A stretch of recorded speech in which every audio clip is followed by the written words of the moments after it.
కాశ్మీర్ అందాలు, జలకన్యల విన్యాసాలు పిల్లల్ని అలరిస్తున్నాయి, పెద్దవాళ్ళని ఆనందపరుస్తున్నాయి. వైజాగ్లో ఇది ఎక్కడుంది చూద్దాం రండి.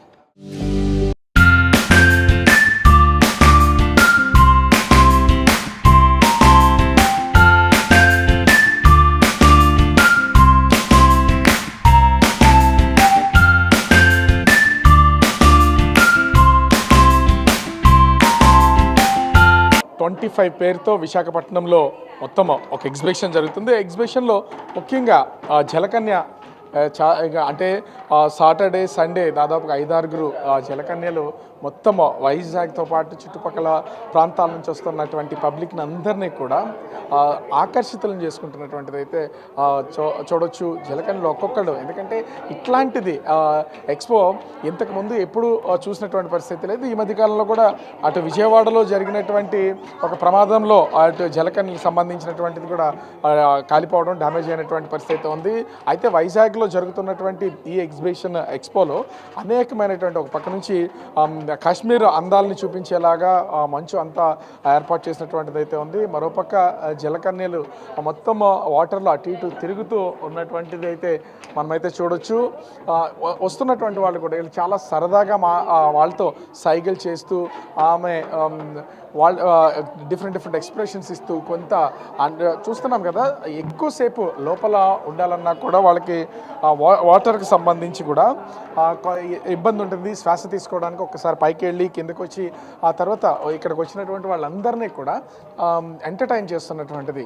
సో వైజాగ్లో ఈ ఎక్స్పోలో ఏర్పాటు చేసినటువంటి జలకన్యలు మొత్తం అనేక ప్రాంతాల నుంచి వచ్చినటువంటి చిన్న పిల్లల దగ్గర నుంచి కూడా, పిల్లలతో చూసా వీళ్ళందరూ చిన్నపిల్లలు వాళ్ళు ఎంజాయ్ చేస్తున్నారు. జలకన్యతో వాళ్ళు కూడా టాక్ చేస్తూ, అంటే పిల్లల్లో ఒక తెలియని హ్యాపీనెస్ అనేది వస్తుంది. ఇట్లాంటి వాటిని చేస్తూ ఉంటే వాళ్ళు పిల్లలు చేతులు ఇస్తున్నా, వాళ్ళతో మాట్లాడుతున్నట్టు సైకిల్ చేస్తున్నట్లుగా అవన్నీ కూడా పిల్లలు ఎంతో హ్యాపీగా ఫీల్ అవుతున్నటువంటి పొజిషన్ అయితే కనిపిస్తుంది. ముఖ్యంగా ఇక్కడ చాలామంది వచ్చి దీనంతా చూస్తున్నటువంటి వాళ్ళు కూడా ఉన్నారు. వాళ్ళని కూడా ఒకసారి అడుగుదాం, ఎట్లా అనిపిస్తుంది జలకన్యలో మొత్తం వాటర్లో ఇలా చూస్తున్నాం. ఎప్పుడో వెంకటేష్ సినిమాలో జలకన్యను చూడడం ప్రత్యక్షంగా చూసింది అయితే లేదు, ఇప్పుడు చూస్తుంటే ఏమనిపిస్తుంది? సో లైవ్లో చూడడం అంటే I feel very excited. And more over ఏంటంటే ఈ ఐడియా అనేది వైజాగ్లో ఫస్ట్ టైం ఇలా చూడడము, ఇప్పుడు వరకు ఎప్పుడూ చూడలేదు. అది మెయిన్ ఏంటంటే పిల్లలకి అనేది బాగా ఎంటర్టైనింగ్గా ఉంటారు. అండ్ ఈ ఐడియా అనేది చాలా బాగుంది. I feel very excited. అంటే నిజంగా చేపల్లాగా కాదు, సినిమాల్లోనే చూసాం ఇప్పటి వరకు. ఎంత రియల్గా చూడడం, అంతసేపు వాళ్ళు వాటర్లో మనమైతే ఉండలేము ఎవరో కూడా, అదొక టెక్నిక్ అనుకోవచ్చు. కానీ వెళ్ళినటువంటి చిన్నపిల్లలు ప్రతి ఒక్కళ్ళు కూడా చూస్తున్నటువంటి దాన్ని ఆ డిఫరెంట్ సింబల్స్ కూడా చూపిస్తుంది కదా. ఏమనిపిస్తుంది అవన్నీ చూస్తే? It's been good. అంటే లైక్ చాలా ఎంటర్టైన్మెంట్గా ఉంది. అండ్ చూడడానికి చాలా కొత్తగా ఐడియా బాగుంది. That's it. సో ఎట్లా ఉన్నాయి చూస్తుంటే? బాగుందా జలకన్య? బాగుంది, నాకు చాలా నచ్చింది. అవునా? నీతో మాట్లాడుతుందా జలకన్య? మాట్లాడుతుంది, చాలా బాగా మాట్లాడుతుంది. ఏం చెప్తుంది నీకు? హాయ్ చెప్తుంది. హాయ్ చెప్తుందా? ఎస్. సో పిల్లల్లో ఒక తెలియని ఎక్సైట్మెంట్ అనేది కనిపిస్తుంది. సో మీరు మీ పిల్లల్ని తీసుకుని వీళ్ళందరినీ తీసుకుని వచ్చారు కదా, చూస్తుంటే ఏమనిపిస్తుంది? మీ పిల్లలు కూడా ఫస్ట్ టైం చూస్తున్నాం మేము. చాలా బాగుంది. దీన్ని అరేంజ్ చేసినటువంటి ఆర్గనైజర్స్ కూడా ఉన్నారు. ఏం సార్ అంటే ఈ థాట్ ఎట్లా ఉంది, అసలు ఏంటి ఇది? ముఖ్యంగా చూస్తే వచ్చినటువంటి వాళ్ళకి కొత్త అనిపిస్తుంది, కానీ దీన్ని మెయింటైన్ చేయడం అనేది కూడా చాలా కష్టంతో కూడుకున్నటువంటి కదా. ఏం చెప్తారా చెప్పి? ఇది ఎగ్జిబిషన్ మేము గత 30 సంవత్సరాల నుంచి విశాఖ నగరంలో ఈ సమయంలో నిర్వహించడం ఆనవాయితీ. ప్రతిసారి కూడా ఏదో కొత్తలను పెట్టడం ఆనవాయితీలో భాగంగా ఇది ఫస్ట్ నేను దుబాయ్లో దీన్ని చూడటం జరిగింది. దీన్ని చూసిన తర్వాత చాలా కాలం, ఒక దగ్గర సుమారుగా 6 నెలల పాటు శ్రమించి ఈ విధంగా మన భారతదేశంలో చేస్తే బాగుంటుందన్న ఉద్దేశంతో, అంటే నా ప్రాజెక్ట్ ఏదైనా కూడా నేను విశాఖపట్నం నుంచే స్టార్ట్ చేస్తాను. ఈ గ్రౌండ్ నుంచే స్టార్ట్ చేయడం నాకు ఆరంభమైంది గత 20 సంవత్సరాల నుంచి కూడా. ఎంత అవుతుంది ఓన్లీ అంటే ఎగ్జిబిషన్ అంతే కాదు, ఇలా జలకన్యలు ఏ కంట్రీస్ నుంచి వచ్చినటువంటి వాళ్ళు ఉన్నారు, వీళ్ళందరూ ఎంత ఖర్చు అవుతుంది అసలు? ఇది చాలా ఎక్స్పెన్సివ్ సార్. ఎందుకంటే సుమారుగా దీనికి మనం 1.5 crores ఎంతో స్పెండ్ చేసాము. ఇది సుమారుగా దీంట్లో 40,000 లీటర్ల వాటర్ ఒక్కొక్క ట్యాంకులో ఉంటుంది. ఇలాంటి 2 ట్యాంకులు ఇక్కడ అరేంజ్ చేయడం జరిగింది. వీటి కోసం మనం బ్రిటన్ నుంచి ఇద్దరు మెర్మైడ్స్, వాళ్ళు మెర్మైడ్స్ అని పిలుస్తారు, 2 మెర్మైడ్స్ తీసుకురావడం జరిగింది. అదేవిధంగా ఫిలిప్పైన్ నుంచి ఒక 3 మెర్మైడ్స్ తీసుకురావడం జరిగింది. మొత్తం 5. సుమారుగా వీరికి ఒక్కొక్కరికి $3,000 మనం ప్రతిరోజు మనం ఒక పర్ మంత్ శాలరీగా వాళ్ళకి ఇవ్వడం జరుగుతుంది. ఇది చాలా ఖర్చుతో కూడుకున్న పని, శ్రమతో కూడుకున్న పని. ఎందుకంటే వీళ్ళు ఎవరైనా ఒకరికి బాగలేదన్నా కూడా మాకు షో అనేది చాలా కష్టమైపోతుంది. ఇక్కడ వాటర్ ఎప్పుడు ప్రతిరోజు చేంజ్ చేస్తూనే ఉండాలా ఏంటి అసలు ఇది దీనికి సంబంధించి? ఇది మనం దీనికి కార్పొరేషన్ వాటర్ వాడం, దీనికి ప్యూర్ బోర్ వాటర్ మాత్రమే వాడతాం. ఎందుకంటే బోర్ వాటర్ అనేది చాలా క్లియర్గా ఉంటుంది. కార్పొరేషన్ వాటర్ ఏంటంటే కొంచెం ఈ మినరల్స్ యాడ్ అవుతాయి కాబట్టి అవి మాకు అటుపక్క ఈ గ్లాసులో నుంచి కనిపించదు, విజిబిలిటీ కరెక్ట్గా ఉండదు. దీని దృష్టిలో పెట్టుకుని ఇది రౌండ్ ది క్లాక్ ఫిల్టరేషన్ అవుతుంది. ప్రతి 3 days కూడా 16,000 రూపాయలు ఖర్చు పెట్టి వాటర్ చేంజ్ చేయాల్సి వస్తుంది. ఎట్లా ఆగిన వాటర్ అనేది బయటికి రాకుండా గ్లాసెస్లో ఎంత ఈ టెక్నాలజీ అంటే ఎక్కడ మన విదేశాల్లో కూడా చూస్తూ ఉంటాం, దీన్ని చేయడానికి అసలు ఎంత టైం పట్టింది? ఇది సుమారుగా 3 నెలల పాటు దీన్ని శ్రమించడం జరిగింది. ఇది సుమారుగా 64 mm బుల్లెట్ ప్రూఫ్ గ్లాస్ తోటి ఈ గ్లాసును మనం నిర్వహించడం జరిగింది. ఇది సుమారుగా 5.5 అడుగుల వెడల్పు, అదేవిధంగా 22 అడుగుల పొడుగుతోటి 10 అడుగుల వెత్తుతోటి దీన్ని ప్లాన్ చేసి చేయడం జరిగింది. ఇలాంటి 3 ట్యాంకులు మనం ఈ ప్రదర్శనలో పెట్టడం జరిగింది. సో వీళ్ళని చూస్తే ఇక్కడ ఎంత ఒక ఎక్సైట్మెంట్, లోపల నుంచి ఫ్లవర్స్ కూడా జలకన్య ఫ్లవర్స్ని కూడా తీసుకొస్తుంది.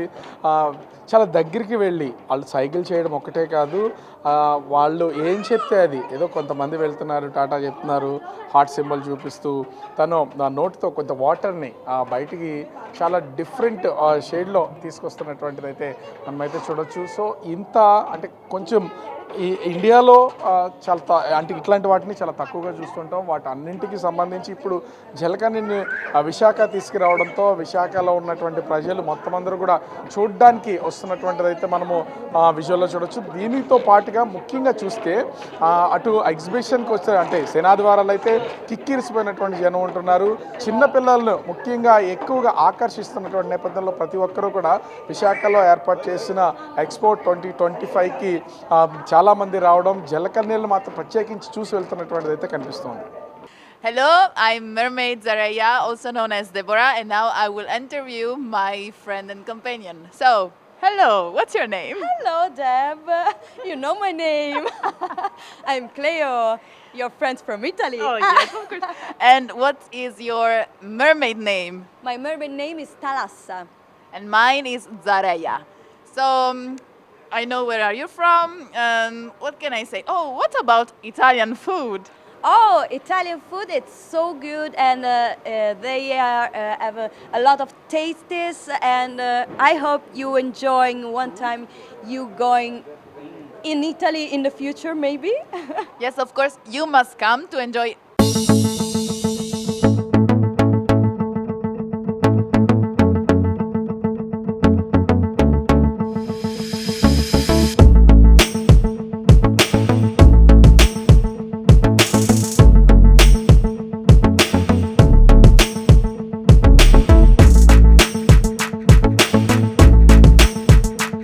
అందాలను చూసాం కదా, కనిపిస్తున్నటువంటిది కాశ్మీర్ అందాలు. మనం చూస్తే ఇక్కడ కాశ్మీర్లో ఏ విధంగా అయితే మంచు కురుస్తుంటుందో, నిత్యము మంచు దుప్పటి ఎట్లా వేస్తుందో అట్లా మొత్తము మంచు వర్షమే కురుస్తున్నట్లుగా సెట్టింగ్ వేశారు ఈ ప్రాంతం అంతా కూడా.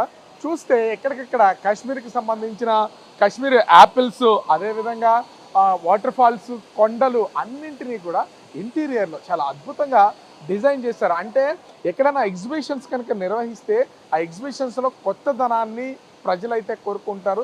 ఆ కొత్తదనం ఏం కావాలి ఏంటనేది తెలుసుకున్నప్పుడు ఖచ్చితంగా అటు టూరిజం పర్పస్లో కానీ ఎక్కడెక్కడి నుంచి వస్తున్నటువంటి వాళ్ళు కానీ విశాఖ వాసులకు కానీ ఇవన్నీ కొంత కొత్తగా అనిపిస్తాయి. వాటి కోసము ప్రస్తుతం జరుగుతున్నటువంటి విశాఖలో జరుగుతున్న ఎగ్జిబిషన్లో జలకన్యల విన్యాసాలతో పాటుగా అటు కాశ్మీర్ అందాలని కూడా ఇక్కడ కళ్ళకు కట్టినట్లుగా ఒక సెట్టింగ్స్ వేసి చూపిస్తున్నటువంటి విజువల్లో చూడొచ్చు.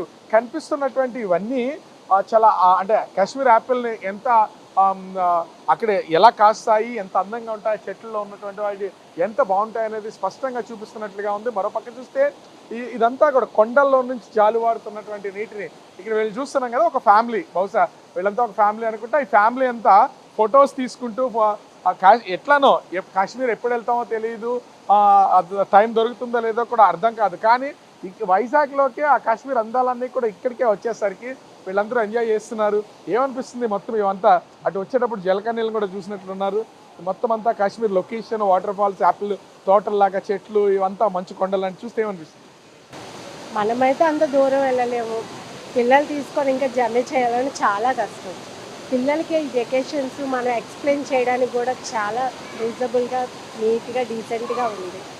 ఇక్కడ మంచు కంటిన్యూ అంటే పైనుండి మంచు మీద పడుతుంటే ఎట్లా ఉంటుందో కళ్ళకు కట్టినట్లుగా కనిపిస్తుంది. ఒక పక్క వాటర్ ఫాల్స్, యాపిల్ తోటలు, ఎట్లా ఉంది అసలు ఇదంతా? అసలు అక్కడికి వెళ్ళి ఎంజాయ్ చేసిన ఫీలింగే ఉంది. మనం అక్కడికి వెళ్ళి ఎంజాయ్ చేయలేని ఫీల్ అంతా అది ఇక్కడే కనిపిస్తుంది. ఆ యాపిల్స్ కానీ, ఆ వాటర్ ఫాల్స్ కానీ మనం అక్కడికి వెళ్ళి దగ్గర నుంచి చూడలేం కదా. అదే ఇక్కడ తీసుకొచ్చి పెట్టి మన కోసం మన వైజాగ్లో ఇంత నీట్గా ఎక్స్ప్లెయిన్ చేసి ఎగ్జిబిషన్ బాగా చాలా బాగుంది. స్టార్ట్ అయిన దగ్గర నుంచి మొబైల్కి పని చెప్తూ మొత్తం అన్నీ చూపిస్తున్నారు కదా, ఎట్లా అనిపిస్తుంది? మొత్తం కాశ్మీర్ చూసినట్లే ఉందా? అవును, అలాగే ఉంది. చాలా రియాలిటీగా ఉంది. సో ఇక్కడైతే చూడొచ్చు కాశ్మీర్లో ఉన్నటువంటి అందాలు ఎంత అద్భుతంగా ఉంటాయనేది. అందరూ కూడా ఒకటి ఖర్చుతో కూడుకున్నది, అంత దూరం వెళ్ళలేనటువంటి పరిస్థితి ఉంటుంది. వాటన్నింటినీ కూడా ఇక్కడ కళ్ళకు కట్టినట్లుగా చూపిస్తూ సెట్ చేసినటువంటి సెట్టింగ్స్ అయితే చూడవచ్చు.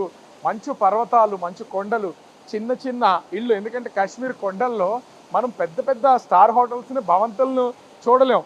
కానీ ఇక్కడ చూస్తే చిన్న చిన్న ఇళ్ళని, ఆ ఇళ్ళ నిర్మాణాలని, వీటన్నీ ఇక్కడ సెట్టింగ్స్ రూపంలో వేయడంతో అనేక మంది విశాఖవాసులు ఇక్కడికి రావడం, అటు ఫ్లడ్ లైట్లు వెలుతురులో రాత్రిపూట ఆ లొకేషన్ మొత్తం అంతా కూడా ఓపెన్ ఎయిర్ ఉండదు కాబట్టి ఈ మొత్తాన్ని క్లోజ్ చేసేస్తున్నటువంటి నేపథ్యంలో ఇదంతా కూడా చూసి ఎంజాయ్ చేస్తున్నటువంటి పొజిషన్ అయితే ఉంది.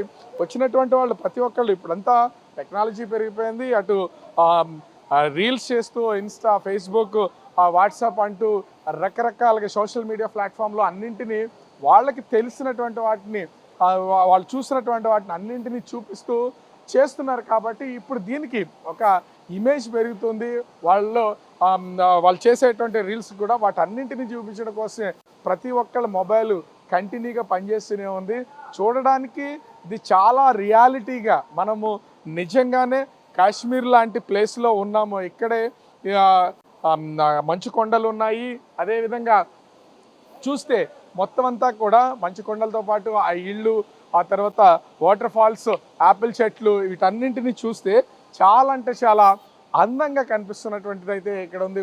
వస్తున్నటువంటి ఈ చూడడానికి వచ్చేటటువంటి అనేక మంది పర్యాటకులు, అంటే ఇతర ప్రాంతాల నుంచి వస్తున్నటువంటి వాళ్ళు కావచ్చు, అదేవిధంగా ఈ ప్రాంతానికి సంబంధించినటువంటి వాళ్ళు కావచ్చు, పక్క నుంచి జలకన్యల్ని, మరోపక్క ఈ కాశ్మీర్ అందాలతో కూడినటువంటి ఈ సెట్ని మొత్తం అంతా చూసి ఎంజాయ్ చేస్తున్నారు.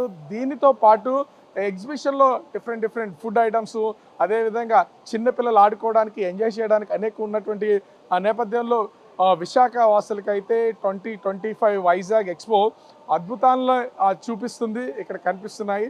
ప్రతి ఒక్కరు కూడా వచ్చి ఎంజాయ్ చేస్తున్నటువంటి పరిస్థితి కనిపిస్తుంది. కెమెరామెన్ అజయ్తో రాజు, బిగ్ టీవీ, విశాఖపట్నం.